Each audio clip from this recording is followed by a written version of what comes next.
Imagine sua história como uma linha do tempo.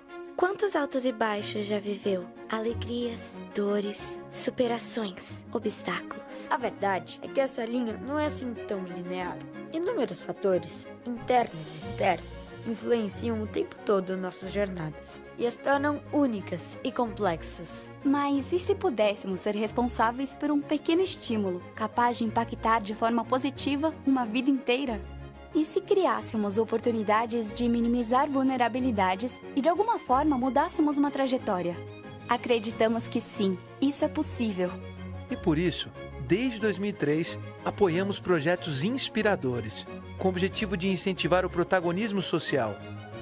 Acreditamos que podemos gerar um impacto hoje, para que versões cada vez mais felizes dessas histórias possam ser escritas no futuro próximo. Instituto CPFL. Energia que transforma realidades. Boa noite, estamos começando mais uma gravação do Café Filosófico CPFL. Agradecer a todo mundo que veio hoje aqui em Campinas para a gravação e também a quem acompanha a gente pelo YouTube. E já faço o convite para você se inscrever aqui no nosso canal para ter acesso a mais de 20 anos de programação e também para saber a programação futura do Café Filosófico. Lembrando que a gente também está no Instagram e também no TikTok. E você pode ver cortes desses programas no @caféfilosófico_CPFL. E vamos convidar vocês também para nos seguir em outro canal da CPFL, voltado para a cultura chinesa. É o canal Intercâmbio Brasil-China no YouTube. O link está aqui no chat, é só clicar no link para conhecer esse conteúdo. E vamos dar início agora à gravação do programa Café Filosófico CPFL.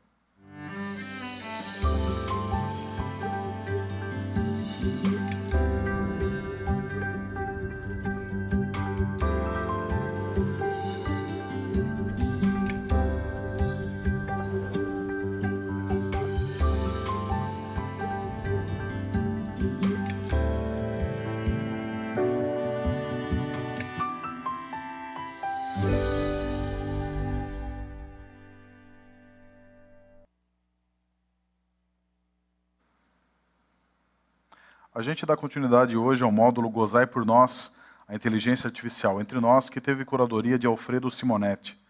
E a gente recebe hoje Alberto Cupani falando sobre o tema. Alberto é graduado e doutorado em filosofia pela Universidade Nacional de Córdoba, na Argentina, pós-doutorado na Universidade de Paris, pesquisador do CNPq de 87 a 2008, lecionou em diversas universidades da Argentina e do Brasil, e atualmente é professor titular aposentado da Universidade Federal de Santa Catarina, onde ainda é professor voluntário. Seus estudos passam pelas áreas de ciência e valores, racionalidade e objetividade da ciência, ciência e controle da natureza, filosofia da tecnologia, epistemologia das ciências humanas e filosofia da história. Então, por favor, recebam o nosso convidado de hoje com aplausos.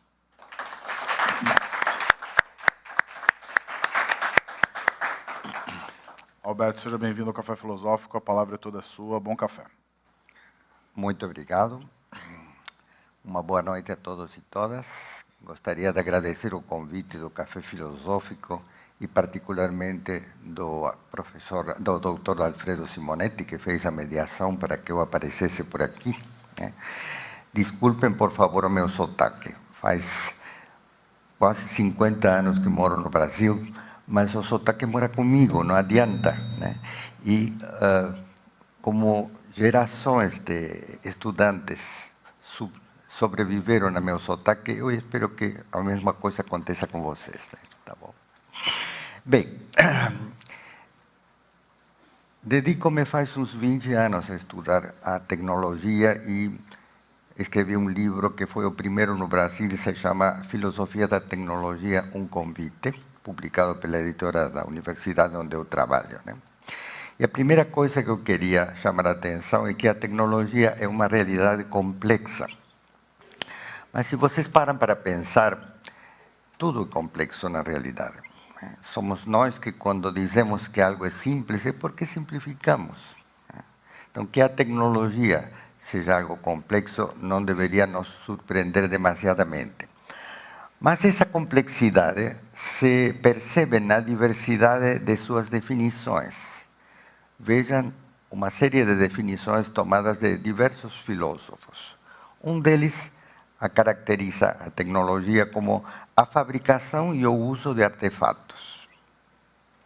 Outro prefere falar de uma forma de conhecimento humano endereçada a criar uma realidade conforme nossos propósitos. Até aqui não parece demasiado discordante. Outro diz que se trata de conhecimento que funciona, em inglês, know-how. Outro fala de implementações práticas da inteligência. Mas agora vejam diferentemente como outro autor a caracteriza. A humanidade trabalhando. Outro autor fala de o campo de conhecimento relativo ao projeto de artefatos e a planificação de sua realização, operação, ajustamento, manutenção e monitoramento à luz do conhecimento científico. Esse aqui não quis deixar nada fora, né? Bom. Outro ainda fala de o modo de vida próprio da modernidade. E ainda um outro fala da totalidade dos métodos a que se chega racionalmente e que tem eficiência absoluta para um dado estágio de desenvolvimento em todo o campo da atividade humana. Obviamente, entender bem essas formulações depende de ter lido as obras correspondentes. Mas eu cito essa diversidade de descrições para atestar o quanto é difícil sintetizar que vem a ser a tecnologia, em poucas palavras, né? Bom, creio que temos agora um parêntese para uma intervenção dos colegas atores, é isso? Todo mundo sabe que um telescópio é um artefato tecnológico, porém poucos reparam em que também os óculos o são. Todos dependemos da tecnologia, não apenas os cientistas, engenheiros, médicos e militares, mas também os artistas, os políticos, os religiosos. Vale a pena lembrar que a tecnologia permitiu o desenvolvimento do impressionismo em pintura, porque os pintores tinham que preparar penosamente as cores em seus estudos, e os que queriam pintar fora, somente isso foi possível quando surgiram as bisnagas industriais. Então, aí vocês têm como de longa data a tecnologia vem de alguma maneira influenciando o desenvolvimento no caso das artes, né? Bom, agora, a tecnologia prolonga a técnica. Reparem em que sem técnicas, a começar por duas fundamentais, que é saber andar em dois pés e saber falar, não seríamos humanos. Então, a tecnologia é algo que ultrapassa as técnicas, certamente, mas pressupõe, de algum modo, nossa familiaridade com técnicas. A tecnologia não se reduz à técnica, porque, vejam bem, transportar uma carga numa carroça é diferente de transportar uma carga em um caminhão. Escrever à mão é diferente de escrever usando o computador. Matar usando uma faca é diferente de matar com uma arma de mira telescópica. Então, existem semelhanças, mas também existem diferenças notáveis. Os estudiosos da tecnologia costumam diferenciar 4 dimensões ou aspectos da tecnologia. Em primeiro lugar, e é o que mais intuitivamente nos faz evocar a palavra tecnologia, artefatos e sistemas de artefatos. Um artefato, notem bem, é algo artificial, algo contrariamente a algo natural. Uma pegada na areia, uma pegada de pés humano, já é algo artificial, né? Tanto como uma geladeira. Atualmente, nós lidamos com poucos objetos puramente naturais. Quase todos já foram trabalhados tecnologicamente.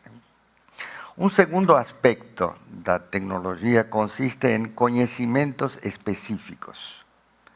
Não exatamente iguais aos científicos, cuidado, conhecimentos próprios do fazer tecnológico. Notem também que a tecnologia não se reduz à ciência aplicada, por mais que na grande maioria dos casos resulte de avanços científicos. Lembrem que houve monumentos na antiguidade impressionantes, como o Coliseu de Roma, por exemplo, que foi construído numa época onde não havia ciência em sentido moderno da palavra. É claro que havia em cada cultura algo equivalente à nossa ciência, mas não era a ciência baseada na observação sistemática, o experimento e a aplicação da ciência moderna.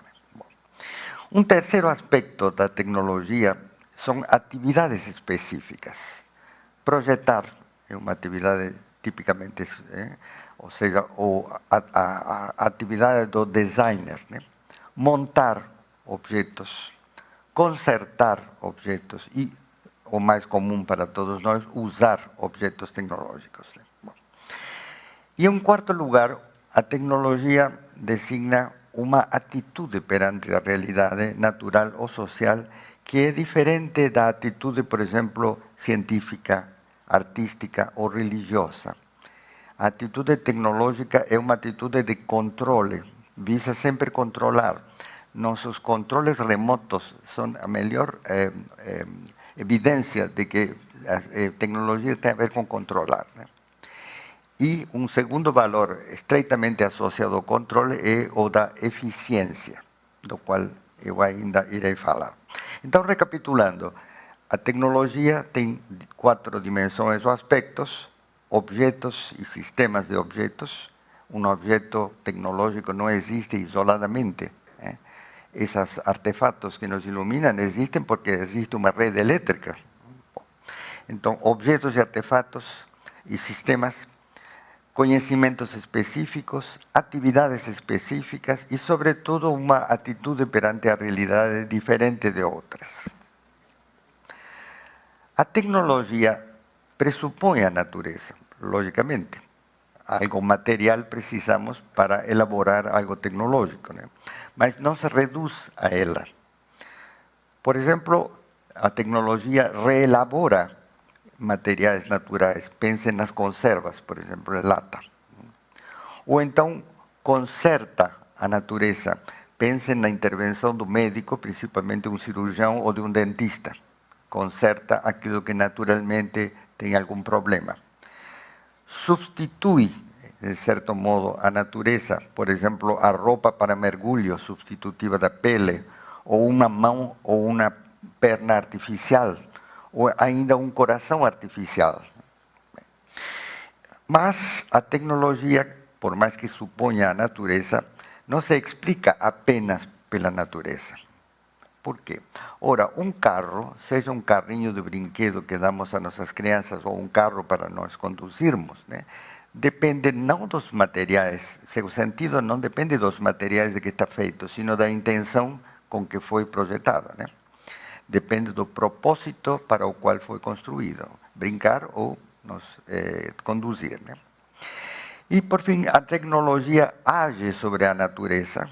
Por exemplo, quando represamos um rio, os transgênicos, que são uma modificação mais radical da natureza, a poluição do ar, são diversas formas em que estamos agindo sobre a natureza, de uma forma mais ou menos positiva ou mais ou menos negativa. Bom, a tecnologia é um fenômeno social, porque sua existência depende de uma sociedade que seja propícia.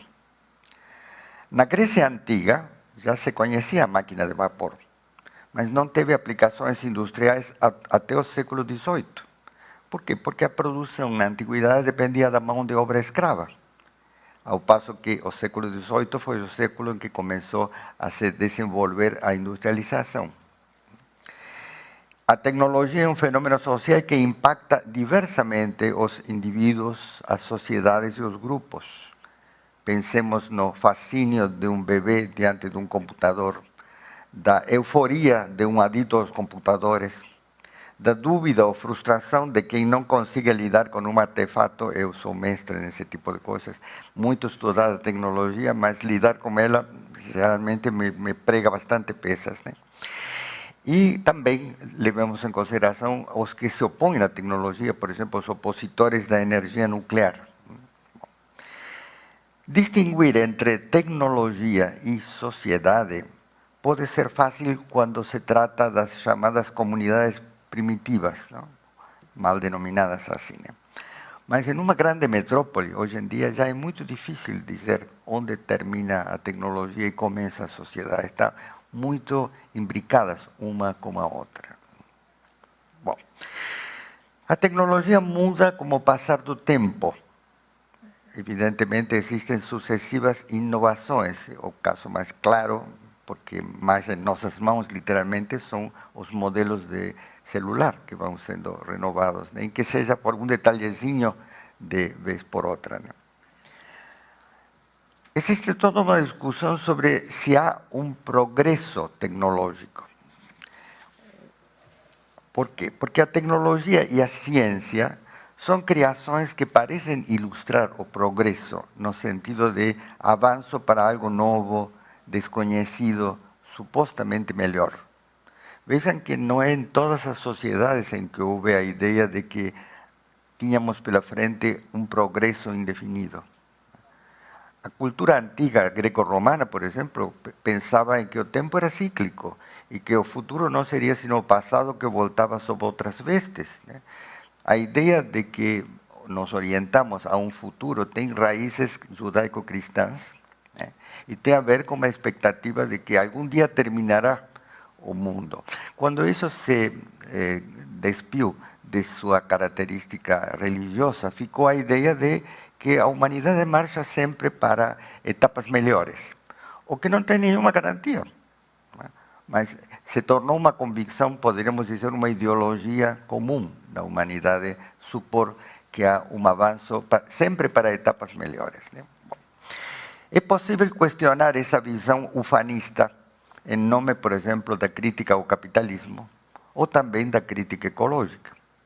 Em ambos os casos, tanto os que criticam o capitalismo, eu gostaria de parar para chamar a atenção sobre o fato de que a tecnologia que nós conhecemos e sobre a qual nos debruçamos e alguns de nós estudamos, é a tecnologia produzida no sistema de produção capitalista. Não sabemos como seria uma tecnologia produzida sobre um sistema totalmente diferente, né? Bom, então isso tem que ser bem claro para nós, porque muitas características que a tecnologia assume, talvez não existiriam em outro sistema produtivo. Outra questão interessante é se existe um determinismo tecnológico, isto é, se a tecnologia está determinando as ações humanas, né? No livro A Técnica ou o Desafio de Nosso Século, o filósofo, teólogo e sociólogo Jacques Ellul defendeu que a tecnologia constituía uma realidade autônoma com um dinamismo e umas exigências próprias que desde há tempo se vem impondo ao ser humano sem que o ser humano o advirta e que nem sequer se subordina ao capitalismo porque ela evolui cegamente, sempre segundo Ellul. Nenhum outro autor foi tão enfático em atribuir um determinismo à tecnologia. Tem outro autor, Langdon Winner, um cientista político, que se debruçou sobre uma questão mais interessante ou mais convincente, que é por que as pessoas acabam pensando que a tecnologia já nada detém, que tem que sempre seguirá assim, evoluindo a novas e novas formas, né? Ele, em particular, se deteve a analisar o chamado imperativo tecnológico, que diz assim: se você deseja X e escolheu os meios apropriados para X, deve fornecer todas as condições para que os meios funcionem. A tecnologia, dessa maneira, governa o mundo em forma de uma ordem. Bom, mas nenhum dos dois anteriores identificava uma lei que governasse a tecnologia, de maneira que é muito difícil falar de que a tecnologia nos determina, né? Outros autores falam de diversos sentidos em que se pode entender o determinismo. Por exemplo, um determinismo no sentido forte, como chamamos em filosofia, significaria existir uma lei física ou biológica, ou que for, que se impusesse a nós, seres humanos, mas não é o caso. É interessante a observação de um outro autor, Neil Postman, em uma obra chamada Tecnopólio, ou A Rendição da Cultura à Tecnologia, Porque ele diz o seguinte, a tecnologia tem como característica, pouco a pouco, não permitir que imaginemos uma vida sem tecnologia. Isso talvez seja mais interessante que a discussão de se ela nos determina, como, quando, em função de que leis, né? Ela não nos deixa já imaginar como viveríamos sem tecnologia, né? Faz uma semana, menos de uma semana, eu perdi meu celular. Não vou aborrecer vocês contando a odisseia que foi tentar recuperar o celular, saber onde que ele estava, não conseguia, etc. Ir ao banco para que o banco bloqueasse o celular e demais, enfim. Temos chegado a depender do celular tanto como dependemos da luz elétrica ou da água encanada. Parece que o mundo acaba quando estamos sem celular, né? E, em certo modo, acaba. Bom, creio que agora é a vez de alguma outra intervenção de nossos amigos, os atores, né? Os produtos tecnológicos são ambivalentes. Uma faca pode servir para cozinhar ou matar. Um avião transporta pessoas, porém também bombardeia. A automatização das fábricas implica demissão de operários. Bom, na verdade, quase tudo na vida é ambivalente. Quero ver ainda um exemplo de algo, de uma obra humana em particular, que tenha apenas aspectos positivos. Como tudo depende das circunstâncias, todas as coisas podem ter, aqui estamos falando da tecnologia, logicamente, mas tudo tem aquela possibilidade de um outro significado, junto como positivo ou como negativo, né? Como lidamos com a tecnologia? Existem todo tipo de atitudes, né? Diria eu que muitos se entregam como que hipnotizados à tecnologia, né? Tá? O mundo é tecnológico assim, que maravilha, tudo vai, sempre graças à tecnologia as coisas vão ser mais fáceis, etc. Isso chega ao entusiasmo, né? Vamos continuar com essa produção. Outros, pelo contrário, são críticos da tecnologia, olham com certo receio. E não faltam tampouco os saudosistas, isto é, puxa vida, não era melhor quando, em vez de ter um aquecedor elétrico, tínhamos a lareira familiar em toda a qual a família se reunia, etc. Logicamente são passados que, como todos os passados, são irrecuperáveis, mas não faltam pessoas que enfrentam a tecnologia com saudosismo. Que conceito do ser humano subjaz à tecnologia? Bom, em primeiro lugar, pareceria quase óbvio a velha fórmula filosófica: o homem é um animal racional, o ser humano é um animal racional, né? Mas, tão adequada como ela parece, a outra fórmula que diz que o homem é um homo faber, alguém que sabe fabricar coisas. Nossa superioridade com relação a outros animais não viria tanto da maneira como pensamos, sino da forma como agimos e transformamos o mundo, não? Outros filósofos o acusam de ser um ser desvinculado da natureza. Não se sabe bem porquê, alguma coisa começou a andar mal desde os primórdios da humanidade e agora não nos sentimos partes da natureza, né? Ou então outros filósofos ainda falam de que é um ser alienado, em que a chamada razão instrumental substituiu a razão substantiva. Não se assustem, razão instrumental quer dizer que saber como conseguir fazer alguma coisa é mais importante que perguntar-se por que temos que fazer isso, né? Então,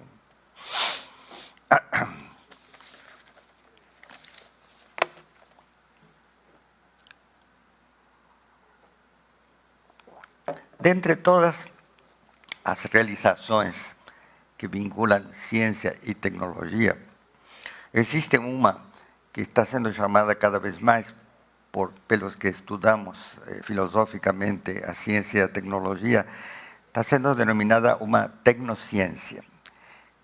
A tecnociência consiste em vastos projetos de origem, seja econômico, seja político, seja bélico, em que os cientistas participam da produção sobretudo de objetivos práticos, né? Para pensem, por exemplo, na produção de armas, né? Em que os cientistas são contratados para trabalhar e estão subordinados como qualquer outro operário ao conjunto de financistas, de administradores, de membros do governo, etc., que participam dessa empreitada, né? Bom, a tecnociência multiplica os riscos imprevisíveis que temos na sociedade, né? Ontem eu assistia lá em Florianópolis a uma palestra de uma professora que se especializa em estudar a química e a maneira como a química, sem que saibamos, está comprometendo nossa saúde, ao mesmo tempo que ela é vendida, digamos, como uma ajuda para o ser humano, que ela sem dúvida é, mas também os riscos que ela envolve são muito grandes também, e desses não se fala tanto assim, né? A tecnociência, da qual estou falando, encerra também uma tendência antidemocrática. Por quê? Porque estimula a ideia de que os que deveriam governar deveriam ser os técnicos, os que entendem do assunto, né? Em vez de políticos, em vez de meros políticos. Bom. E o poder tecnocientífico é muito difícil de controlar. Em vez de cidadãos, cada vez mais nos tornamos clientes dessa tecnociência, usuários, consumidores e até vítimas da tecnociência. Bom. Se não estão muito cansados, vou continuar falando agora de inteligência e tecnologia. Vou definir aqui, por inteligência, a capacidade de resolver problemas teóricos ou práticos de uma maneira não instintiva. Isto é, algo que ultrapassa o instinto. Com a observação de que alguns animais já mostraram ter um certo grau de inteligência, não é algo privativo do ser humano. O filósofo Andy Clark, da Universidade de Edimburgo, em um livro chamado Naturalmente Ciborgues, ciborgue é a denominação dos compostos homem-máquina, né? Somos naturalmente ciborgues, diz. Ele afirma nesse livro que nossa inteligência não está enclausurada em nosso cérebro. E define a mente como um sistema inteligente que combina o eu biológico com dispositivos e softwares. Então, a diferença de outros animais, diz Andy Clark, nossa mente está aberta a combinações múltiplas com ferramentas, com ajudas, com apoios. O cérebro plástico do ser humano e a infância prolongada do homem permitiram isso. E a partir da linguagem, da escrita e da imprensa, o pensamento humano se exteriorizou, o que permitiu que pensássemos o pensamento. Enquanto o pensamento era algo que ocorria na mente das pessoas individualmente, era geralmente difícil saber o que os outros estão pensando. Agora, quando ele começou a se objetivar em forma da escritura e depois da imprensa, com maior razão, resultou que foi possível pensar o pensamento, discutir o pensamento, etc. A própria filosofia e depois a ciência não existiriam sem essa possibilidade de discutir, né? Bom, as tecnologias expandem a mente, tornando-se transparentes, por assim dizer. O relógio, quem pensa no relógio? Estamos continuamente, ou a caneta, o computador, são prolongações de nossa mente que é como se não fossem transparentes em nossa vida, porque quase não temos consciência deles, a não ser quando se estragam ou faltam. As tecnologias modificam a inteligência humana, criando sistemas de raciocínio e de pensamento que estão distribuídos ao longo do cérebro, do corpo e do mundo. Quando dirigimos um carro, isso é bem patente. É como entre nosso cérebro, a tecnologia que mais próxima que é o carro e o mundo, há uma continuidade. E temos que estar atentos a essa continuidade se queremos que tudo funcione bem. A escrita estimulou o pensamento coletivo e a razão crítica ao permitir pensar o pensamento. Isso já citei. Agora, o relógio permitiu que o homem organizasse seu tempo. Eu diria também, e o obrigou a organizar o tempo, as duas coisas. Vejam os dois aspectos que pode ter toda a tecnologia. Permitiu, mas também obrigou, né? o relógio foi inventado na Idade Média, né? Primeiramente nas torres das igrejas para chamar os fiéis, né? Para marcar as horas inteiras, era, se não me engano, originariamente. Em todo caso, hoje, quem não dispõe de um relógio, quem não está atento ao relógio, quem não obedece ao relógio, né?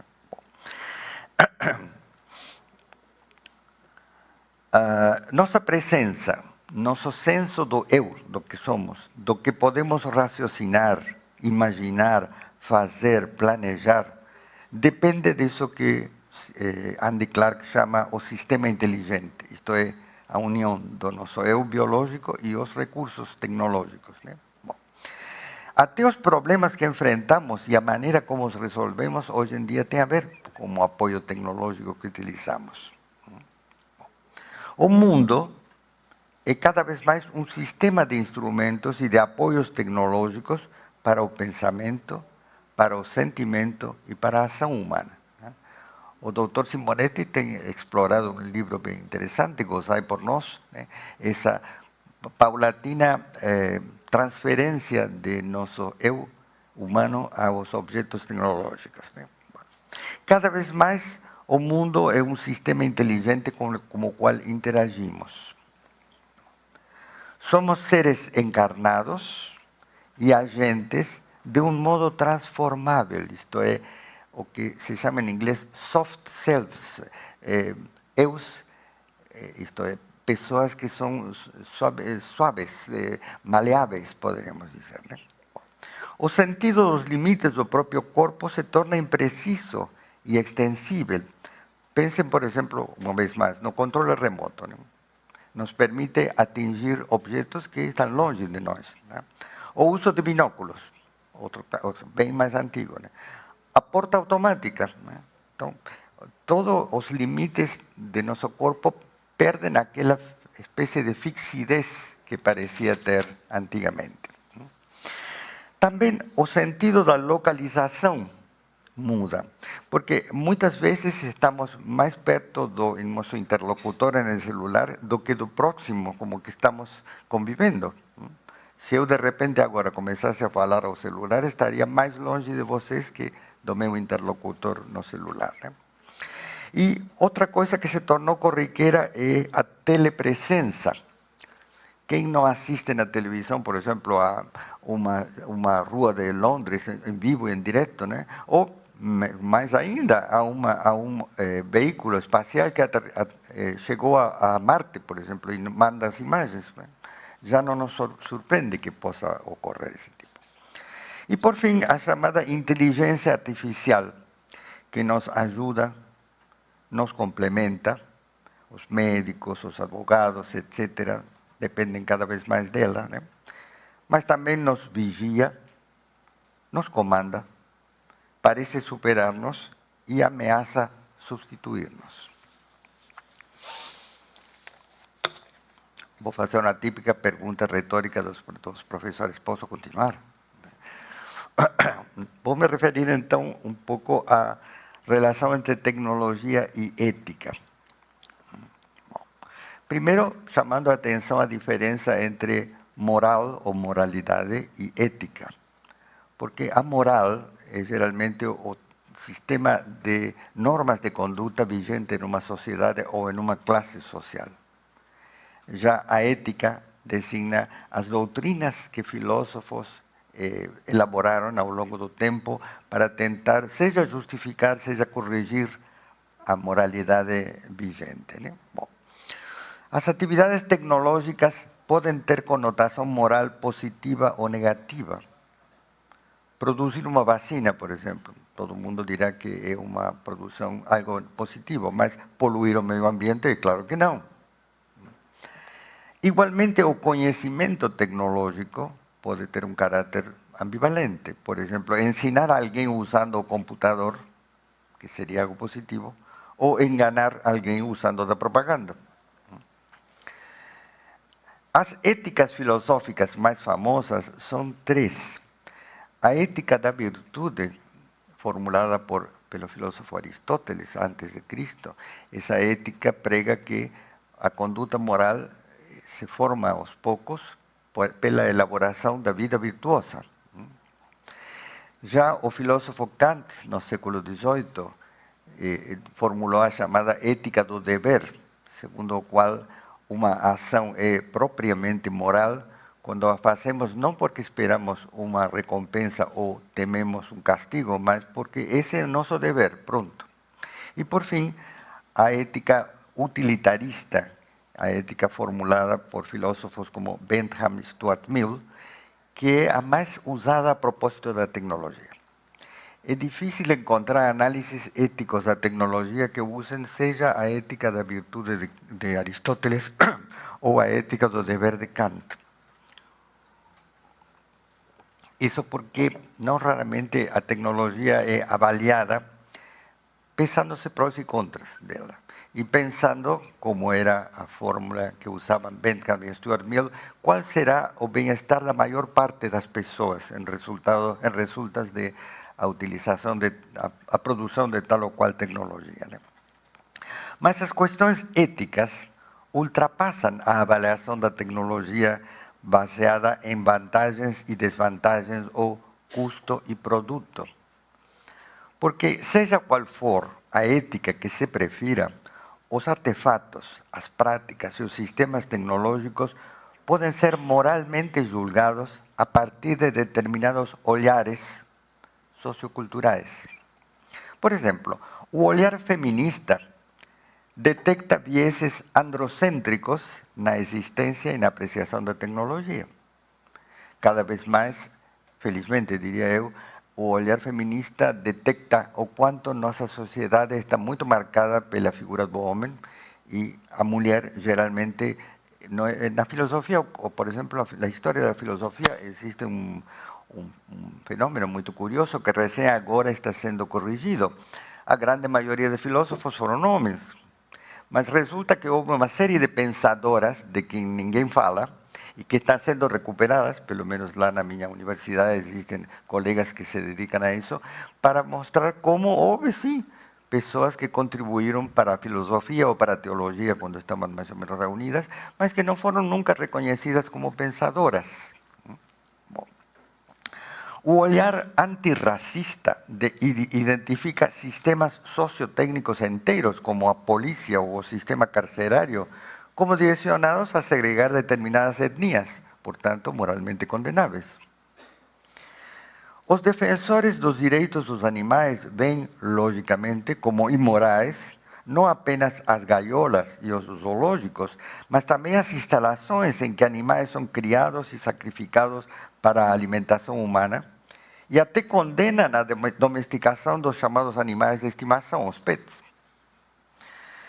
E para os ecologistas, enfim, a destruição e a poluição enormemente potencializadas pela tecnologia são uma sorte de crime contra a natureza. Em todos esses casos, vocês têm formulações morais implícitas.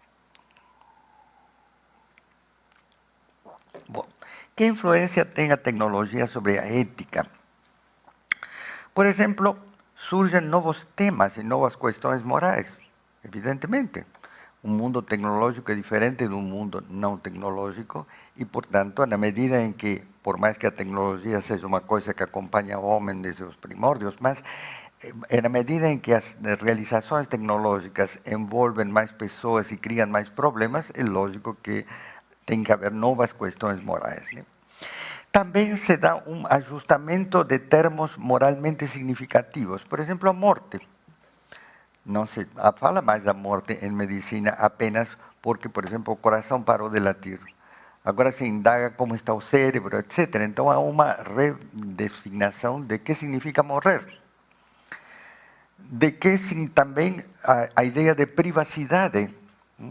Hoje em dia, em que estamos praticamente entregues aos sistemas tecnológicos que sabem de nós mais do que nós mesmos, né? Então, a privacidade é uma coisa que quase está deixando de existir. A ideia da natureza, de algo natural, já mencionei alguns minutos atrás que dificilmente nos lidamos, sobretudo os que moramos em cidades, com coisas naturais. Temos que andar bastante para encontrar algo que não tem já a marca da ação humana, né? E também a natureza humana. Será que existe a natureza humana? Bom, existe também, dentro da discussão moral sobre a tecnologia, a exigência de uma ética completamente nova. Aqui quero me referir principalmente ao autor Hans Jonas, que foi o primeiro que levantou a questão de o dever que temos com relação às gerações que virão depois. Que mundo vamos deixar para os que vêm depois? Começando por nossos filhos, evidentemente. Bom. Algumas questões éticas mais amplas podem ultrapassar a ética da profissão. Porque a ética da profissão, por exemplo, fala em cada caso de ser correto, ser honesto, ser leal como empregador, etc. Mas, às vezes, um pesquisador, um cientista, um tecnólogo, se dá conta de que o resultado almejado vai ser prejudicial e é sua obrigação moral chamar a atenção dos empregadores e, se não for suficiente, das autoridades para o que está por ocorrer. Esse é um dever moral claro, né? Vou citar alguns exemplos de perguntas moralmente significativas. Posso agir despreocupadamente com relação ao meio ambiente? Devo receitar um novo remédio que a propaganda dos laboratórios recomenda, sem indagar cientificamente suas vantagens? É moralmente lícito evitar a gravidez, abortar um feto com anomalias, mudar de sexo? São todas questões que não existiam antes.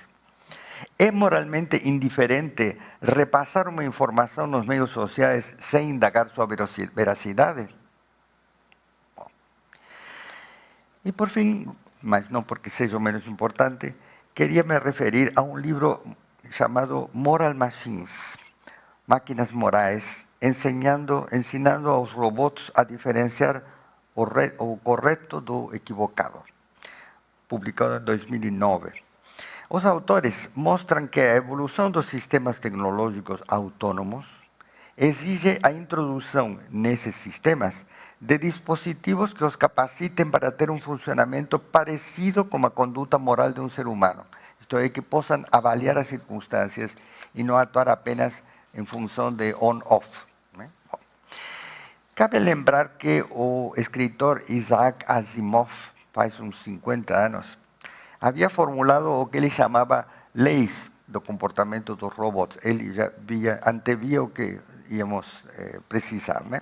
Por exemplo, uma lei diz: um robô não deve ferir um ser humano ou, pela sua inação, permitir que um ser humano sofra um mal. A segunda lei: um robô deve obedecer às ordens dadas pelos seres humanos, salvo quando tais ordens entrem em conflito com a primeira lei, que era não prejudicar os seres humanos. A terceira lei: um robô deve proteger sua própria existência na medida em que tal proteção não entre em conflito com as duas leis anteriores. E, por fim, acrescentou uma quarta: um robô não deve causar dano à humanidade ou, por inação, permitir que a humanidade sofra dano. São problemáticas em sua aplicação, já foram discutidas muitas vezes, mas levantam uma questão importante: que valores deveriam ser incutidos nas máquinas? Os valores, por exemplo, valor como segurança, bem-estar, direito à privacidade, possivelmente. E agora, os valores de quem? Os valores dos designers? Os valores dos engenheiros? Os valores da classe social a que os designers e os engenheiros pertencem? Os valores da sociedade, assim vagamente? É todo um campo de discussão, se tratando de implementar essas leis e de fazer com que os robôs tivessem sensibilidade moral. Isso seria que responderiam a que tipo de valores? É outro desafio bem grande, né? Bom. Por fim, queria mencionar, me referia ao fato de que tampouco é claro se as pessoas irão querer essas máquinas que tenham senso moral.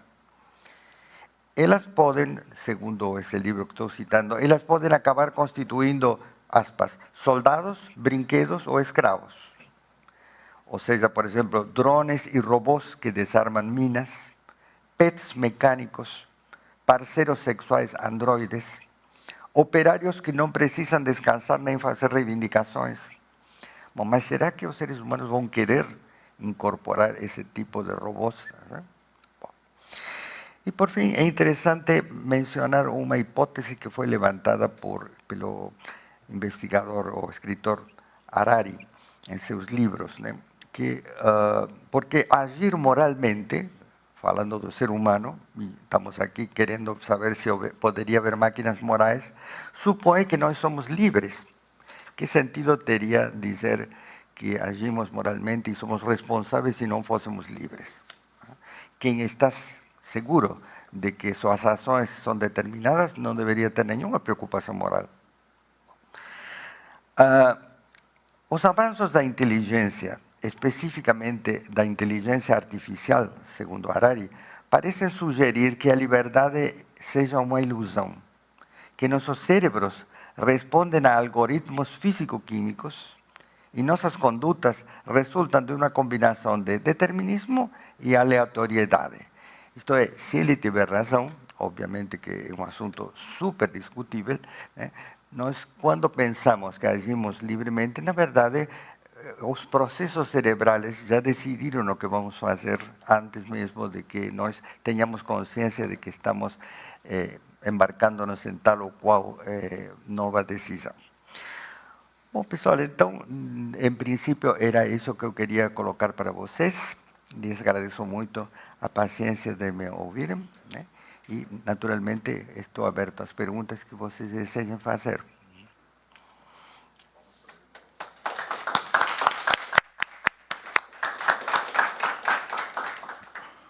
Alberto, vou agradecer você pela apresentação, essa primeira metade do Café Filosófico. Agora a gente vai para a segunda metade, a partir do debate, a partir das perguntas. Quem está aqui em Campinas, papeizinhos, quiser escrever a pergunta, eu leio para vocês. Caso queiram fazer pergunta diretamente, só levantar a mão, alguém da produção te ajuda aí para fazer a pergunta. E no YouTube, sigam escrevendo, comentando, a gente vai ler aqui as perguntas que chegarem por aqui também. Vou até ler um comentário do Leomar Ricardo, ele diz assim que tecnologia é difícil com ela, impossível sem ela, é um comentário do Leomar Ricardo. E para abrir a noite hoje aqui, a gente vai com uma pergunta do curador, né? O Simonetti, ele mandou uma pergunta em vídeo para você, a gente vai vê-la aqui agora para você responder. Olá, professor Cupani. Gostaria de começar lhe dizendo que faço essa pergunta com muito gosto, porque o seu livro sobre a filosofia da tecnologia foi uma referência nesse trabalho de organizar a série Gozai por Nós do Café Filosófico, que trata exatamente da inteligência artificial entre nós, não é? Bem, a minha pergunta é se é possível a gente identificar ao longo da história da humanidade em que momento o homem passa a se defender da tecnologia. No começo, a relação do homem com a tecnologia sempre foi de uso, não é? Fizemos artefatos, construímos coisas, objetos, aprendemos processos para tornar a nossa vida mais fácil, mais produtiva e mais segura. Mas além desse uso prático, também desenvolvemos um uso por puro prazer, né? Às vezes andamos de carro pelo puro prazer do movimento no carro, né? Lemos pelo puro prazer das ideias, mesmo que isso não tenha nada de prático. Chamo isso da função de gozo. Mas além da função prática de uso e da função de gozo, nós também percebemos que o homem tem uma relação de medo, de receio, de desconfiança com a tecnologia. A minha questão é se a gente pode fazer um panorama histórico e identificar em que momento, qual foi a primeira tecnologia que despertou no homem esse receio. Nós temos registros de um faraó egípcio se preocupando com a tecnologia da escrita, se sentindo ameaçada por ela. Temos o exemplo clássico da máquina fotográfica, que os homens pensavam que roubariam sua alma. Enfim, é este o tema que eu queria pedir para você comentar, né, sobre essa nossa relação de defesa, de receio, né? Ao mesmo tempo nos encantamos e tememos a tecnologia. Mas onde isso começa? Obrigado. Bom, se catalogamos a descoberta do fogo propositalmente feito como uma tecnologia rudimentar, já começou aí, creio eu, a problemática de temer, porque o fogo, assim como pode ajudar, pode, claro, destruir, né? É bem possível que possamos, contudo, situar a origem da tecnologia temível, né, no século XIX, como o crescimento da consciência humana sobre os perigos da tecnologia e, em todo caso, hoje em dia enfrentamos a ameaça da inteligência artificial. Então, eu tenho para mim de que dificilmente uma tecnologia, mesmo em suas formas mais rudimentares, não tenha mostrado desde o início que ela podia ser perigosa. E, portanto, o homem não se entregou tão facilmente a ela como pode parecer. Quer dizer, também isso que eu estou dizendo deveria ser pensado, porque quem não está percebendo os perigos do uso do celular, principalmente de entregar a crianças. E, no entretanto, por razões diversas, esse perigo não está sendo registrado e enfrentado. Bom, então, com esse tipo de ressalvas, mas de toda maneira penso que, de algum modo ou de outro, se não todos, alguns homens, em diversos momentos da história, devem ter percebido que nem tudo era uma ajuda para o ser humano a tecnologia desenvolvida. Isso seria o que eu responderia à pergunta do Alfredo. Alguma pergunta do público agora, pode se apresentar e fazer a sua pergunta. Boa noite, professor. Muito obrigada por essa palestra maravilhosa que o senhor fez. Foi edificante, construtiva e libertadora. Muito obrigada. Foi maravilhosa. Vida, muito grato. Você me atribui méritos que vão para além do que eu imagino ter. Bom, enfim, voltemos. Diga. Mariana, e eu gostaria que o senhor abordasse um pouquinho com relação ao link do Foucault, né, quando ele fala da questão da subjetividade, né, que é construída pela sociedade, mas especificamente na normalização das atitudes que nós realizamos no dia a dia com a tecnologia de forma direta. A minha pergunta, ela vai de encontro assim. A sociedade tende a ter medo dessa normalização do uso da tecnologia como se fosse substituir algo insubstituível? Porque nós usamos a tecnologia desde os primórdios da humanidade. Sim. E nós fomos modificando-a conforme o passar dos séculos. Sim. Mas sempre teremos medo dela, porque ela sempre parece que transpõe a nossa essência, parece ir além do que a gente é. Essa normalização da tecnologia pode causar algum problema assim de ego, por exemplo, algum afugentamento, alguma mudança nas estruturas psíquicas, sociais? Obrigada. É possível que sim, Mariana, né? É possível que sim, Mariana. Toda padronização tem, creio eu, dois aspectos. Por um lado, a tranquilidade que nos dá responder a padrões que os demais compartilham. E, em certos casos, certa incomodidade de não estarmos totalmente de acordo, mas, em todo caso, como a correnteza vai para lá, vamos lá. A escola é a grande padronizadora. Pois é, então. Mas, que dizer hoje, em uma época em que, de repente, se vê como algo admissível que as pessoas mudem de sexo ou que reconheçam, assumam ter uma sexualidade diferente daquela que biologicamente pareceria imposta, né? Bom, o mal-estar que a maior parte das pessoas tem com relação a esse tipo de mudanças vai na direção do que você está perguntando, né? Então, eu creio que, juntando agora a questão da tecnologia, a tecnologia, desde os primórdios, claro, deve ter ajudado enormemente a padronização, naturalmente, né? Vamos ao exemplo da escrita que foi dado aqui, né? Uma vez estabelecida que as letras são essas e não outras, claro, em cada cultura, né? Bom, as pessoas têm que se acomodar a isso. Se querem dizer alguma coisa por escrito, tem que ser assim. E, además, tem que cuidar-se, então, de que o que diziam oralmente, de uma certa maneira, concorde com o que se faz. Então, você tem razão, há uma padronização forte que tem, ela também é ambivalente. Por um lado, dá uma certa tranquilidade para a maior parte. Quem gosta de se sentir mal à vontade porque está sendo diferente de outros, sobretudo em determinadas circunstâncias, numa festa, por exemplo, né? Bom, mas por outro lado, lá no fundo, às vezes a gente guarda uma certa mal-estar, mas por que tenho que ser assim? Por que tenho que fazer isso? Né? Só que a chamada boa educação nos ajuda ou nos ensina que isso não deve ser manifestado, que tem um velho ditado dos norte-americanos, né? To be different is indecent, né? Ser diferente é indecente. Bom, isso já diz tudo. Né? Não sei se nos Estados Unidos a padronização é maior ou menor do que no Brasil, não sei. Mas, em todo caso, existe em toda parte do mundo e suspeito deve ter. Portanto, a sua intervenção eu lhe agradeço muito porque leva a pensar que esse ponto é realmente muito importante em considerando a tecnologia como instrumento de padronização, claro. Mais? Pergunta agora enviada em vídeo pelo Felipe Miller, o doutor em Filosofia e Engenharia. Vamos ver ela agora. Olá, meu nome é Felipe Miller, eu sou professor da Universidade Federal de Santa Catarina. Professor Alberto Cupani, é uma imensa alegria participar desse momento. Aqui seguem as minhas questões.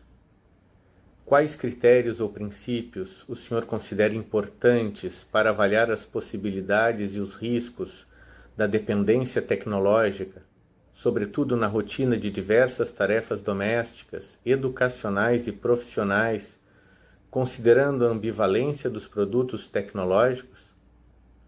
E qual o papel da autonomia humana diante do imperativo da eficiência alcançada por meio de produtos tecnológicos?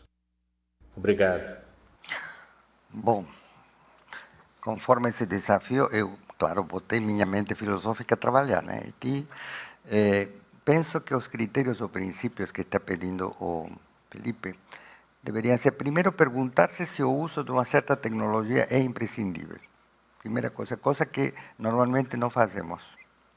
Segundo, suponhamos que for imprescindível para uma determinada circunstância, usar essa tecnologia estando alerta ao risco de depender dela. Em terceiro lugar, prestar atenção a possíveis prejuízos que o uso da tecnologia possa acarretar. Penso que esses podem valer como critérios ou princípios. E depois, sobre o papel da autonomia humana diante do imperativo de eficiência, mediante... Bom, não vou dizer nada novo, se lembro a todos vocês que sermos eficientes é o imperativo da época, um dos imperativos da época, né? E a eficiência tem a ver com a velocidade, por exemplo, uma série de coisas. Bom, vamos diferenciar entre eficácia e eficiência. Ser eficaz é produzir um resultado que a gente deseja que ocorra. Ser eficiente é produzi-lo da melhor maneira possível. E somos, por todos os meios, atualmente estimulados a sermos eficientes. Né? Tá. Agora, me parece que seria importante desenvolver uma difícil consciência de que optar pelo recurso mais eficiente não é algo óbvio. Por quê? Porque seria óbvio que temos que ser sempre eficientes. Né? Bom, dependendo das circunstâncias, sobretudo nas relações humanas, a eficiência pode não ser o melhor caminho. Pensem como demonstraríamos afeto ou como demonstraríamos respeito de maneira eficiente. Não tem sentido perguntar-se uma coisa dessas. Né? Então, a eficiência, que não é exigida cada vez mais, deve ser algo assim, do qual devemos nos defender. Creio. Eu agradeço muito ao Felipe a proposta dessas questões. Alberto, durante esse módulo aqui, a gente tem um protagonismo da inteligência artificial. Né? A gente está usando ela durante as primeiras partes do Café Filosófico, a parte da explanação, para que a inteligência artificial te ouça e ela faça perguntas para você. Então, a gente vai ver, antes da pergunta aqui, tem uma nuvem de palavras, que são as palavras mais ditas por você nessa primeira parte da sua apresentação. Então, as palavras maiores são as palavras que você mais repetiu e as menores tem uma frequência um pouco menor. Ainda bem que a tecnologia é maior, né? Tá. E gente também está competindo. Mas a gente vai ver agora, com base nesse recorte da sua fala, que a tecnologia ouviu, ela formulou algumas perguntas, a gente vai ouvir uma das perguntas para que você responda. Pode soltar. Qual seria Na sua opinião, o maior desafio filosófico que a tecnologia nos impõe hoje. Como podemos preparar as próximas gerações para lidar com esse desafio? Bom, o desafio principal, creio eu, é manter e aumentar, se possível, a consciência crítica da tecnologia. Isso se diz mais facilmente do que se faz, naturalmente, mas aqueles que estamos em uma função pedagógica temos particular responsabilidade. Não precisamos ser filósofos, podem ser qualquer outro tipo de pensadores, de chamar a atenção sobre... Porque vivemos em uma época que exalta a tecnologia como a solução para tudo. E, claro, os exemplos de tecnologias bem-sucedidas e que nos ajudam, pensemos no caso da medicina, sobram. Bom, mas manter a distância, manter a convicção de que, mesmo assim, devemos ser cautos em abraçar qualquer tecnologia. Devemos nos perguntar aonde ela pode nos levar, se vale a metáfora, etc. Isso é tarefa de que todo aquele que se dedica a pensar, que se dedica a refletir e, sobretudo, que está em posição de ensinar, seja lá o que significa ensinar hoje em dia, seja uma coisa imprescindível, gente, imprescindível. Isto é, eu imagino que vocês assistem a este tipo de encontros do café filosófico, porque são pessoas que têm inquietações que a maioria das pessoas não tem, creio eu. E não devo estar enganado, né? Então, no caso da tecnologia, vocês também devem se perguntar espontaneamente, bom, será que é tudo isso tão bom, tão benéfico como parece? Bem, então, insisto em que me parece, respondendo à pergunta de dona inteligência artificial, que deveríamos cultivar e a fazer cultivar nos demais, começando pelos filhos. Criar nas famílias uma consciência de o uso da tecnologia com consciência de seus limites, suas ambivalências, a dificuldade de controlá-la cada vez maior, a própria inteligência artificial, etc. Não saberei nunca se minha resposta satisfez a inteligência artificial, mas paciência. Eu acho que a gente ficou satisfeito aqui. A gente vai olhar agora, a gente está falando um pouco de tecnologia, de futuro, sim, né? Olhar um pouco para o passado, olhar para o nosso acervo. Então, a gente deu uma olhada no nosso acervo, numa palestra que dialoga bastante com o tema de hoje. Então, a gente vai passar um trecho aqui do acervo para você comentar também. Tá bom.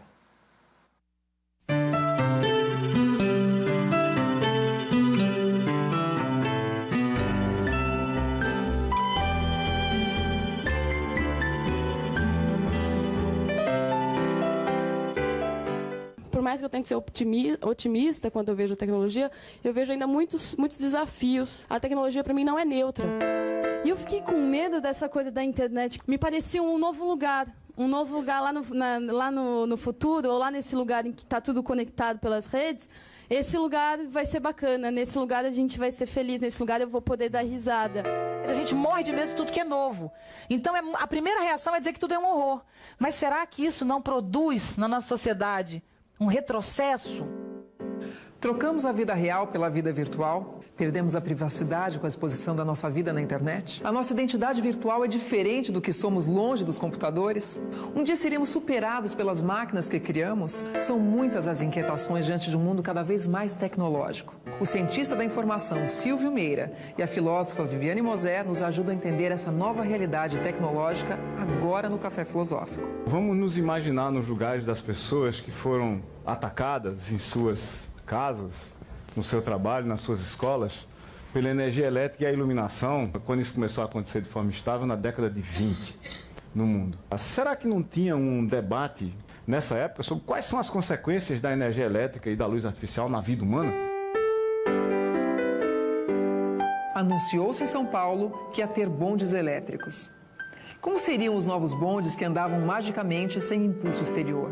O fato público mexera com a opinião. Havia os favoráveis, os que previam um grande progresso para a capital com a aquisição da energia elétrica. Mas havia também os que cheiravam negociata na vinda de capitais estrangeiros para cá. Um mistério esse negócio de eletricidade. Ninguém sabia o que era. Caso é que funcionava. Para isso, as ruas da pequena São Paulo de 1900 enchiam-se de fios e de postes. Bom, duas coisas. Uma delas, alguém disse no início que a tecnologia não é neutra. Obviamente não é neutra. Se a própria ciência não é neutra, né, porque alguém pode dizer, bom, o conhecimento em si mesmo, ele não apenas não é neutro, mas também é benéfico ao ser humano, porque saber mais sempre ajuda na vida humana. Espera aí, porque depende de que ciência praticada em que circunstâncias, com que finalidades. No caso da tecnologia, sem dúvida, a tecnologia consiste em produzir artefatos ou processos por uma determinada finalidade, prevendo um determinado uso, de maneira que de maneira alguma poderia ser neutra. Isso, se pode haver certa discussão sobre o caráter neutro ou não da ciência, eu tenho trabalhado isso em alguns textos, não cabe essa discussão na tecnologia, isso é óbvio que não é neutra. Bom, agora, com relação ao nosso olhar para trás, quando olhamos para trás uma circunstância em que havia debates ou não, gente pensa que a diferença que nos dá em viver 50 ou 100 anos depois levamos uma vantagem que quase nos obriga a pensar como eram ingênuos ou como eram crédulos ou que for. Mas, e hoje em dia, como estamos lidando com isso, né? Já sei que a mensagem que o filme quer passar é de que sempre haverá prós e contras na coisa. Isso é óbvio, certamente. Mas o que eu estou me referindo é que avaliar aquilo em que estamos imersos é mais difícil que olhar para trás e se perguntar por que não viram isto, por que não viram aquilo, por que tinham tanto medo de tais coisas, quando, na verdade, ia ser, claro, ia ser porque agora, muitos anos depois, sabemos no que deu, né? Então, não é muito fácil chegar a uma conclusão sobre esse tipo de discussões, porque volto ao problema da tecnologia nas primeiras linhas do que eu expus. É realmente uma realidade complexa, então as luzes e as sombras estão persistentemente nela, né? Eu que poderia comentar sobre essa matéria anterior. O Cássio Dias, ele está aqui hoje com a gente, ele te fez a seguinte pergunta: como a filosofia pode nos ajudar a entender o impacto ético das tecnologias em nossas vidas?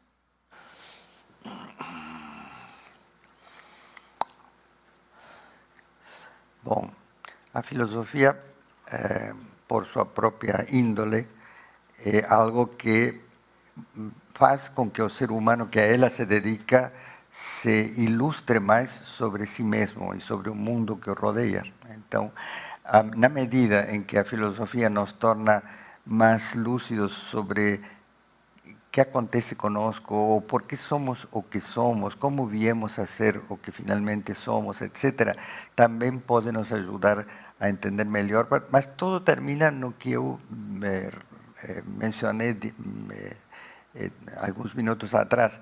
A consciência crítica da tecnologia, esse é o assunto, esse é o ponto fulcral, que é tão fácil de enunciar como difícil de praticar, né? Porque estamos sempre inclinados a sermos mais críticos de determinadas coisas que nos incomodam mais e menos de outras com as que nos sentimos mais cômodos, né? Mas essa seria a resposta que eu daria assim, a essa pergunta. Tomara que não seja demasiado pobre a resposta. O Leomar Ricardo, ele te pergunta como o ser humano pode manter sua autonomia e impor limites à influência tecnológica. Bom, o que eu respondi ao Felipe já, né?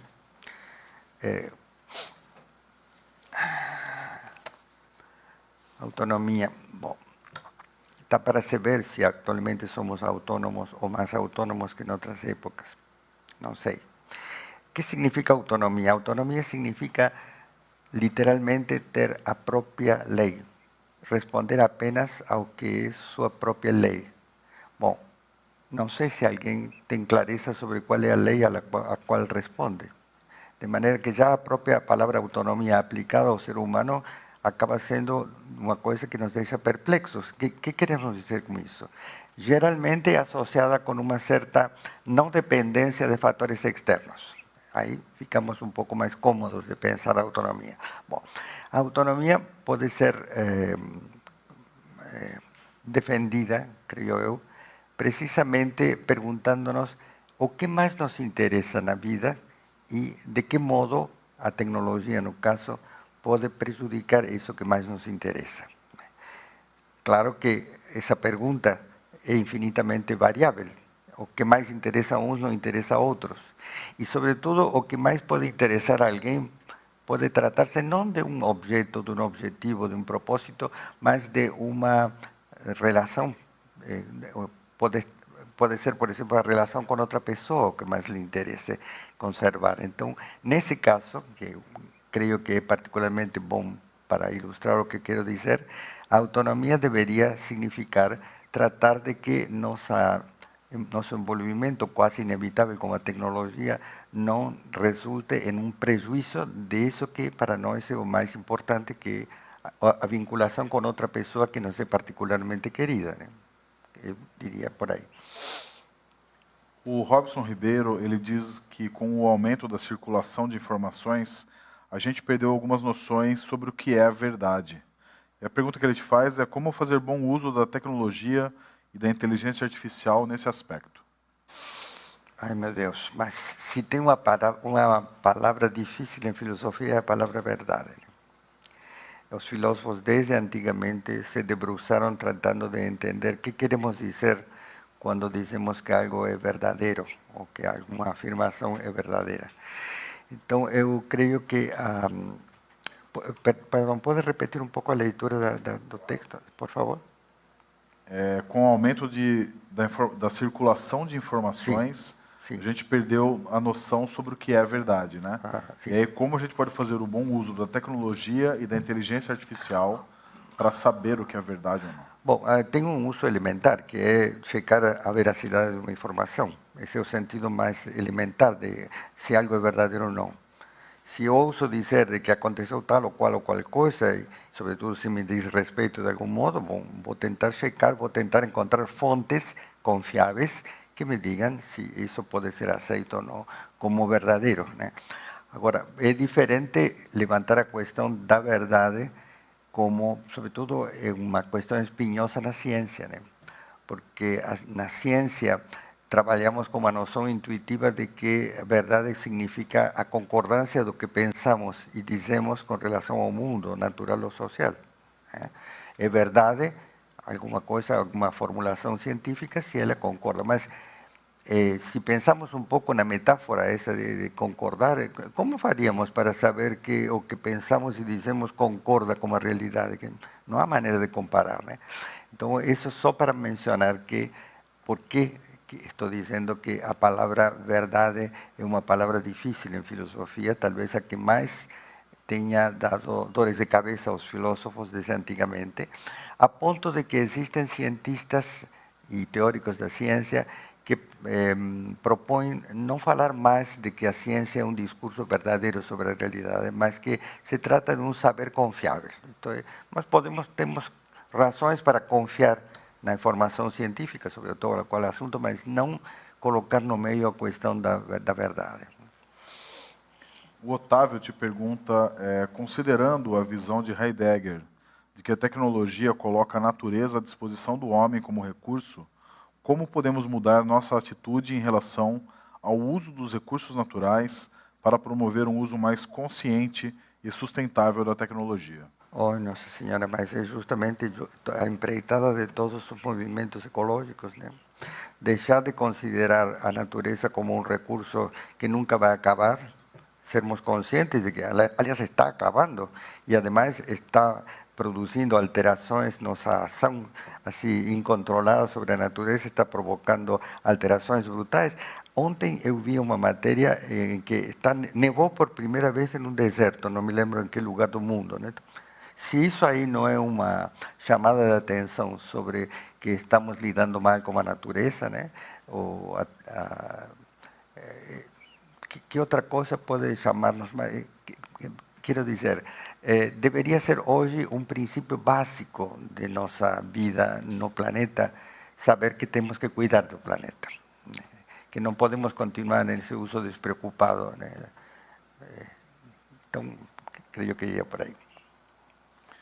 O Salvador diz assim, que dado que a tecnologia tem um papel fundamental em todas as áreas da sociedade, desde a arte até a ciência e a política, de que maneira ela pode ser utilizada para promover uma sociedade mais justa e equitativa, ao invés de perpetuar desigualdades já existentes? Todo recurso, não apenas a tecnologia, pode ser usado para uma sociedade melhor. Basta se perguntar quais seriam as condições para que a comunicação, por exemplo, ou a modificação do ambiente em tal ou qual sentido, não fosse apenas algo que vai beneficiar a um setor da humanidade, sino que vai poder ser do alcance de todos, não? Creio que essa questão tem a ver com perguntar-se o conhecimento humano, não apenas a tecnologia, de que maneira pode ser colocado, não sei se alguma vez chegará a ser ao serviço de todo mundo, e não apenas de alguns que podem pagar a ciência, alguns que podem pagar a tecnologia, etc. O Enzo Gabriel, ele pergunta como a relação entre tecnologia e sociedade muda ao longo do tempo. Podemos identificar momentos em que a tecnologia transformou a maneira como as pessoas entendem suas próprias identidades e papéis sociais? Bom, não sou tão bom historiador quanto espero ser um bom professor de filosofia, mas creio que talvez a partir do século XIX, XVIII, XIX, quando... Pode repetir a pergunta, desculpa? A ver. Como a relação entre tecnologia e sociedade muda ao longo do tempo? Sim. Podemos identificar momentos em que a tecnologia transformou a maneira como as pessoas entendem suas próprias identidades e papéis sociais?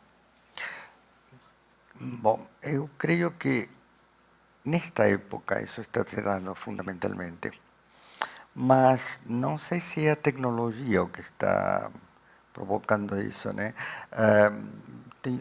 Volto a um assunto que já toquei, a questão agora de aceitar que as pessoas possam mudar de sexo e demais. Isso não depende apenas de haver nova tecnologia, depende de mudanças da postura da sociedade, estimulada talvez por algumas... porque vejam bem, a mudança de sexo, por exemplo, quando requer alguma cirurgia, logicamente que se não existisse a cirurgia, não existiria tampouco uma tecnologia, mas de toda maneira tem que haver uma sociedade que comece a olhar para esse tipo de coisas como possíveis e aceitáveis. Então, não sei se é justamente a tecnologia o que permite esse tipo de coisas. A Catarina diz que, dado o conceito de ambivalência tecnológica, em que um artefato pode ser usado tanto para fins benéficos quanto prejudiciais, quais critérios deveríamos adotar para avaliar as inovações tecnológicas antes de incorporá-las na sociedade? Vou repetir a minha resposta ao Felipe. Primeiro, perguntar-se se o uso de certa tecnologia é imprescindível. Segundo, caso for imprescindível, usá-la estando alerta ao risco de depender dela. Terceiro, prestar atenção aos possíveis prejuízos que essa tecnologia possa acarretar. Nossa, mas quantos perguntam coisas? Deixa eu só me achar aqui. A Mirella diz assim, o senhor argumenta que a tecnologia, longe de ser neutra, carrega valores e interesses específicos. Quais são as implicações éticas de desenvolver e aplicar novas tecnologias sem considerar os efeitos sociais e políticos que elas podem ter? Bom, eu diria que seria esse um caso de indiferença indiferença moral ou ética culposa. Não se perguntar se a tecnologia a ser desenvolvida ou aplicada, por acaso, vai ter consequências negativas para quem é moralmente não aceitável, em minha opinião. O Gael te pergunta qual é o impacto da tecnologia moderna na forma como as pessoas se relacionam e constroem suas comunidades, especialmente em um contexto de crescente individualismo e hiperconectividade. Bom, justamente, a resposta está quase na pergunta mesma, né? Isto é, as redes, por exemplo, estão constituindo comunidades que não existiam antes, entre pessoas que fisicamente não se conhecem, e com um número muito maior do que antigamente, né? Sei lá, se antes alguém dizia, eu tenho 10 amigos ou 15 amigos ou amigas e achava que isso era muito, atualmente os seguidores são miles ou milhões, etc. Né? Então, creio que nesse sentido, sem entrar a julgar se se trata de algo positivo ou negativo, evidentemente que a tecnologia permitiu ampliar o círculo das pessoas que se interrelacionam, sim. A Lorena, ela diz que considerando que a tecnologia está cada vez mais presente em nossos corpos por meio de dispositivos vestíveis e biotecnologia, como isso redefine o conceito de ser humano e a nossa relação com o próprio corpo? Exatamente. Bom, como se redefine o ser humano é um assunto que, no dia em que eu escrever meu livro sobre esse tema, vocês vão saber qual é a solução. Mas prefiro me referir a este outro aspecto de nossa dependência com relação a... Repite, por favor, a pergunta. Calma aí, só um segundo. Quando eu era mais novo, não me passava considerando que a nestas tecnologia coisas. está cada vez mais presente em nossos corpos Sim, por sim. meio de dispositivos Sim. vestíveis e biotecnologia, Sim. como isso redefine o conceito de ser humano e a nossa relação com o próprio corpo? Ah, sim, certamente. Vejam, poucos de nós reparam em que os medicamentos que tomamos são um produto tecnológico. Não é necessário que tenhamos um coração artificial ou outra parte do corpo. Estamos tomando, eu começo por mim, né? Tomando desde sempre como algo óbvio, né? Bom, e tudo isso está modificando nossa relação com o nosso corpo, porque não sei como era, não sou um estudioso da história da medicina, mas não sei como era a medicina na antiguidade, por exemplo, como era agora que está essa exibição tão interessante da cultura chinesa, como era a medicina chinesa, não sei. Mas uma coisa é certa, incorporar, tomar remédios e demais, que é típico da cultura ocidental, assim chamada, é algo que, como qual consideramos óbvio. E não é tão óbvio, muito pelo contrário, estamos conscientemente e nos consideramos racionalmente justificados em usar esses recursos para combater mal-estar, para superar dores, para sentirmos melhor quando passam os anos, etc. Então, creio que realmente isso mexe com nossa relação com o corpo, seguramente.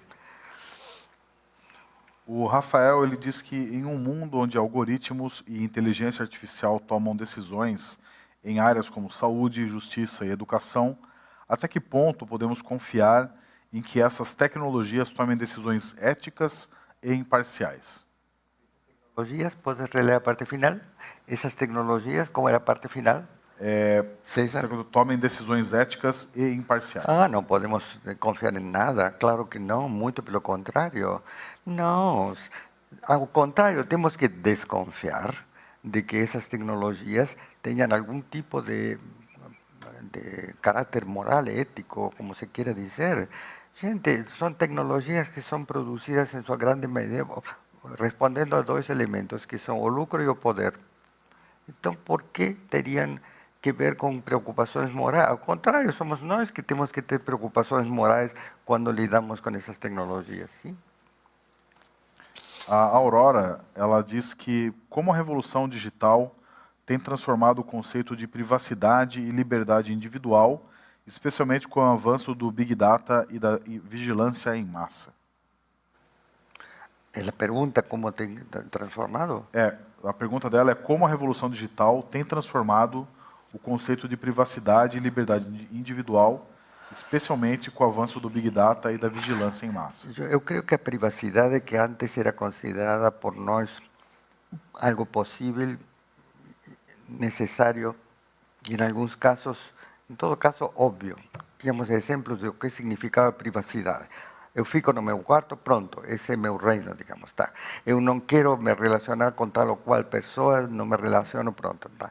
Bom, isso todo está desaparecendo, gente. Estamos entregues a um mundo em que as decisões são tomadas por outros. Aquilo que parece ainda ser um decoro íntimo nosso, de nossa privacidade em sentido tradicional, está se tornando uma ilusão, penso eu, francamente. Ou seja, há uma transformação. Talvez o pior seja que não nos damos conta de que já não temos privacidade. Cada vez que eu preencho um formulário e digo, sabiam qual era meu CPF, por exemplo, puxa vida, né?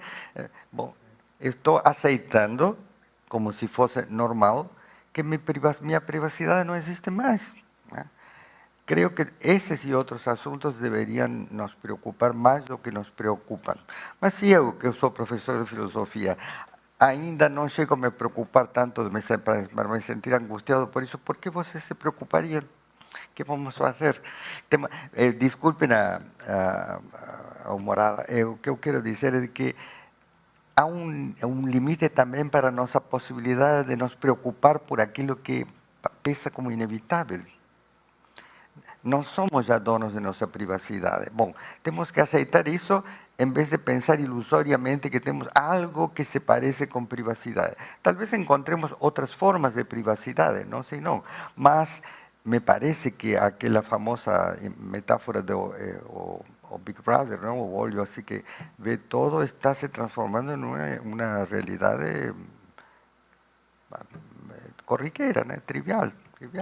Como poderemos sair disso? Francamente não sei. Os filósofos, de modo geral, eu não sou filósofo, sou professor de filosofia, têm sido mais felizes em elaborar doutrinas que em pronosticar futuros, né? Então, não me animo a dizer como faríamos isso, mas que é um grande desafio da humanidade atual, isso é sem dúvida. O Leandro te pergunta que papel as tecnologias emergentes, como a realidade aumentada e as interfaces cérebro-computador, podem desempenhar na maneira como percebemos e interagimos com o mundo à nossa volta. Possivelmente não já, mas em um certo tempo breve seja difícil distinguir a realidade virtual da realidade habitual, digamos. Então, creio que isso sim está provocando uma modificação. Ainda hoje, se não me engano, vemos esses negócios de realidade virtual como algo esdrúxulo, engraçado, mas na verdade não para todos os dias ou para todo mundo. Mas que ocorrerá quando não precisemos mais de um aparelho para ver essa realidade virtual, mas ela seja de algum modo incutida em nós? Não é uma coisa impossível de acontecer, gente. Então, o que acontecerá aí? Como ficará nosso senso do que chamamos realidade, né? Bom, a pergunta por o que é real traspassa toda a filosofia, né? Então, significa que hoje em dia isso se transforma em algo ainda mais difícil de responder. Alberto, a gente chegou ao final do Café Filosófico de hoje, eu não vou terminar por aqui. Antes de te passar a palavra, caso você queira fazer o encerramento da noite, fique à vontade. Pessoal, os que temos um público preso, como sou eu quando sou professor, ou agora eu que estou aqui palestrando para vocês e vocês ficam aqui me ouvindo, só podemos ficar gratos de que vocês se interessem pelo que fazemos. Digo se interessem porque senão seria muito simples, vocês vão embora e pronto. E não, vocês ficaram aqui. Então, lhes agradeço muito pela paciência, pelo interesse no assunto que eu trouxe para conversar com vocês, né? E agradeço uma vez mais o convite que me foi feito. Muito obrigado a todos os colaboradores, que são todos excelentes profissionais.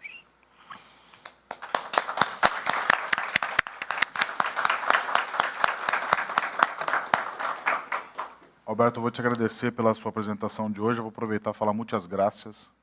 Gastar meu espanhol aqui. Que eu... Sim, tá permitido.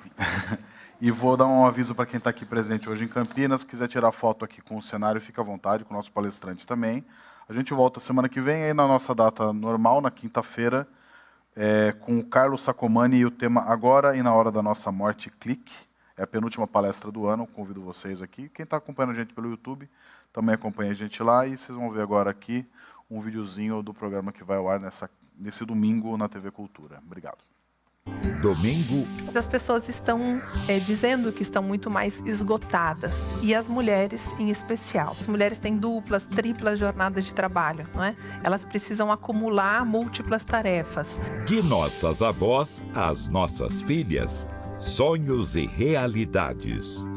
A gente precisa de uma transformação das subjetividades, onde essas tarefas, além de partilhadas, elas também sejam dignas de valor. Café Filosófico, domingo, 7 da noite.